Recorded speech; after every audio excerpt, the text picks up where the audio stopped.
हाँ जी तो welcome back Hasan live TV ਤੇ ਮਿੱਤਰੋ ਕੀ ਹਾਲ ਚਾਲ ਹੈ ਠੀਕ ਠਾਕ ਹੋ ਲਓ ਜੀ ਮੰਡੀ ਬਹੁਤ ਹੀ ਜ਼ਿਆਦਾ ਤੇਜ਼ ਹੈ ਤਾਂ ਜਿਹਦੇ ਕਰਕੇ ਲੇਲੇ ਬਿਲਕੁਲ ਵੀ ਨਹੀਂ ਪੇ ਲੱਭਦੇ ਹੈ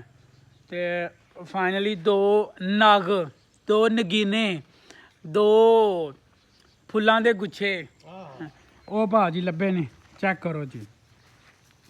ਕੀ ਨਾਂ ਇਹਨਾਂ ਦਾ ਉਸਤਾਦ ਜੀ ਇਹਦਾ ਨਾਂ ਨਹੀਂ ਹਲੇ ਰੱਖੇ ਨਾ ਹੀ ਕੋਈ ਜ਼ੇਨ ਚ ਹੈ ਤੇ ਦੱਸ ਦਿਓ ਅੱਛਾ ਨਾਮਕਰਨ ਕਰਨਾ ਹੈ ਇਹ ਨਾਮਕਰਨ ਕਰਨਾ ਹੈ ਅੱਛਾ ਤੇ ਉਹ ਜਿਹੜਾ ਬਜਟ ਦੱਸਿਆ ਸੀ ਉਹਦੇ ਵਿੱਚ ਲੱਭ ਗਏ ਨੇ ਲੇਕਿਨ ਮੰਡੀ ਦੇ ਵਿੱਚੋਂ ਨਹੀਂ ਲੱਭਿਆ ਮੰਡੀ ਦੇ ਵਿੱਚ ਬਹੁਤ ਜ਼ਿਆਦਾ ਸੀ ਖੱਜਲ ਹੋਏ ਸਾਂ ਤੇ ਨਹੀਂ ਸਾਂ ਲੱਭੇ ਜ਼ਲੀਲੋ ਖੁਆਰ ਹੋ ਕੇ ਭਾਜੀ ਲੇਲੇ ਜਿਹੜੇ ਨੇ ਉਹ ਲੱਭੇ ਨੇ ਤੇ ਇਹ ਲੇਲਾ ਹੋਰ ਕੁਝ ਬਿਮਾਰ ਜਾਂ ਕੀ ਹੈ ਇਹਨੂੰ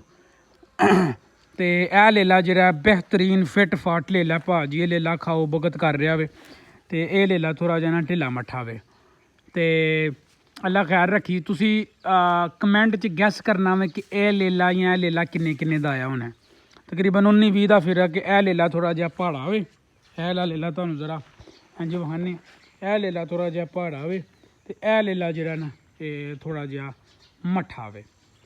ਤੇ ਬਹਰਾਲ ਦੋਵੇਂ ਲੇਲੇ ਨੇ ਭਾਜੀ ਕਮੈਂਟ ਬਾਕਸ ਦੇ ਵਿੱਚ ਦੱਸੋ ਕਿ ਕਿੰਨੇ ਦੇ ਲੇਲੇ ਹੋ ਸਕਦੇ ਨੇ ਆ ਸਭ ਤੁਹਾਨੂੰ ਇੱਕ ਲੇਲੇ ਦੀ ਪ੍ਰਾਈਸ ਦਾ ਪਤਾ ਹੈ ਇਹ ਲੇਲੇ ਦੀ ਇਹ ਲੇਲੇ ਦਾ ਗੈਸ ਕਰੋ ਹਾਂ ਕਿ ਇਹਦੀ ਕੀ ਪ੍ਰਾਈਸ ਹੋ ਸਕਦੀ ਹੈ ਅੰਦਾਜ਼ੇ ਦੇ ਮੁਤਾਬਕ ਜੋ ਕੱਲ ਮੰਡੀ ਫਿਰੇ ਸਾਡਾ ਜੋ ਤੁਹਾਡੇ ਨਾਲ ਮੈਂ ਮੰਡੀ ਫਿਰਦਾ ਰਿਹਾ ਸਾਰੇ ਉਹ ਤਕਰੀਬਨ ਇਹ 60-70 ਦਾ ਸੀ ਇਹ ਵਾਲਾ 60 ਇਹ ਇਮੇਜ ਆ ਇਹ ਬਿਲਕੁਲ ਹੈ ਜਿਹਨੂੰ ਪਤਾ ਹੈ ਉਹ ਆਂਦਾ ਹੀ ਅਸੀਂ 65 ਵੀ ਨਹੀਂ ਦੇਣਾ 70 ਤੋਂ 1 ਰੁਪਈਆ ਨਹੀਂ ਆ 70 ਦੇ ਲਓ ਜੀ ਇਹ ਲੇਲੇ ਦਾ ਤੁਸੀਂ ਦੋਵਾਂ ਨੇ ਆਪਣਾ ਦੱਸਣਾ ਵੇ ਕਿ ਇਹ ਲੇਲੇ ਦੀ ਕੀ ਪ੍ਰਾਈਸ ਹੈ ਤੇ ਇਹ ਲੇਲੇ ਦੀ ਕੀ ਪ੍ਰਾਈਸ ਹੈ ਕਮੈਂਟ ਬਾਕਸ ਦੇ ਵਿੱਚ ਬਾਕੀ ਇਹ ਲੇਲਾ ਸੀ ਚੱਲੇ ਆ ਪਾਰਸਲ ਕਰ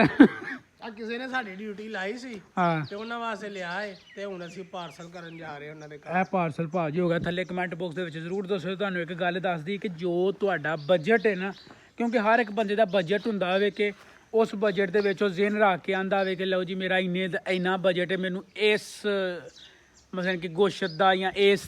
ਤਰਜ਼ ਦਾ ਲੇਲਾ ਲੱਭ ਜੇ ਮਕਸਦ ਹੈ ਤੁਹਾਡਾ ਬਜਟ ਹੈ 30-40 ਤੱਕ ਦਾ ਬੱਕਰਾ ਲੱਭਦਾ ਨਾ 30-40 ਤੱਕ ਤੇ ਫਟਾਫਟ ਲੈ ਲਓ ਫਿਲਹਾਲ ਤੇ ਬਹੁਤ ਕੰਮ ਤੇਜ਼ ਹੈ ਤੇ ਜੇ ਕੋਈ ਗਲੀ ਮਹੱਲੇ ਚ ਵੇਚਣ ਹੁੰਦੇ ਨਾ ਕੋਈ 35-40 ਦਾ ਲੱਭਦਾ ਨਾ ਤੇ ਬਿਸਮਿਲ੍ਲਾ ਕਰਕੇ ਬੱਕਰਾ ਲੈ ਇੱਕ ਗੱਲ ਹੋਰ ਲੇਲੇ ਦਾ ਜਿਹੜਾ ਸਿੱਧਾ ਲਿੰਕ ਹੈ ਨਾ ਉਹ ਪੈਟਰੋਲ ਨਾਲ ਹੈ ਠੀਕ ਹੈ ਇਹ ਪੈਟਰੋਲ ਨਹੀਂ ਚੱਲਦਾ ਪੈਟਰੋਲ ਤੇ ਨਹੀਂ ਇਹਨਾਂ ਦੀ ਮਸਲਨ ਕਿ ਆਮਦਰਫਤ ਹੁੰਦੀ ਹੈ ਨਾ ਸਾਰੀ ਗੱਲ ਲਿਜਾਣਾ ਲਿਆਉਣਾ ਰਾਤੀ ਜਦੋਂ ਲੈ ਸਾਰੇ ਕਿੰਨਾ ਕਿਰਾਇਆ ਮੰਗਣ ਡਿਆ 27 ਕਿਲੋਮੀਟਰ ਸਫ਼ਰ ਹੈ ਉਹ ਜਿੱਥੋਂ ਲੇਲੇ ਲਿਆਣ ਉੱਥੋਂ ਲੈ ਕੇ ਤੇ ਆਪਣੇ ਡੇਰੇ ਦੇ ਆਉਣ ਤੱਕ 27 ਕਿਲੋਮੀਟਰ ਹੈ ਤੇ ਉਹ 6000 ਰੁਪਇਆ ਮੰਗਦਾ ਪਿਆ ਸੀ ਬਿਲਕੁਲ ਆਪੇ ਤੁਸੀਂ ਹਿਸਾਬ ਲਾ ਲਵੋ ਤੇ ਇਹ ਹਿਸਾਬ ਕਿਤਾਬ ਹੈ ਤੇ ਜੇ ਹਕੂਮਤ ਨੇ ਕੋਈ ਹੋਰ ਖੁਸ਼ਖਬਰੀ ਦੇ ਰਹੀ ਨਾ ਪੈਟਰੋਲ ਦੀ ਆ ਜੁਮਾ ਦੀ ਅੱਜ ਫੇਰ ਤੇ ਅੱਜ ਖੁਸ਼ਖਬਰੀ ਦੇ ਰਹੀ ਨਾ ਤੇ ਇਹ ਹੀ ਲੈ ਲਿਆ ਤੁਹਾਨੂੰ ਹੋਰ ਕੀ ਪਤਾ 10-20000 ਰੁਪਇਆ ਵੱਧ ਦਾ ਲੱਭ ਜੇ ਬਹਰਾਲ ਥੱਲੇ ਕਮੈਂਟ ਤੇ ਦੱਸੋ ਕਿ ਲੇਲਿਆਂ ਦੀ ਕੀ ਪ੍ਰਾਈਸ ਹੈ ਅਸੀਂ ਹੁਣ 60-70 ਦੇ ਨਹੀਂ ਹਨ ਲਿਆਂਦੇ ਮੈਂ ਤੇ ਅੰਦਾਜ਼ਾ ਲਾਇਆ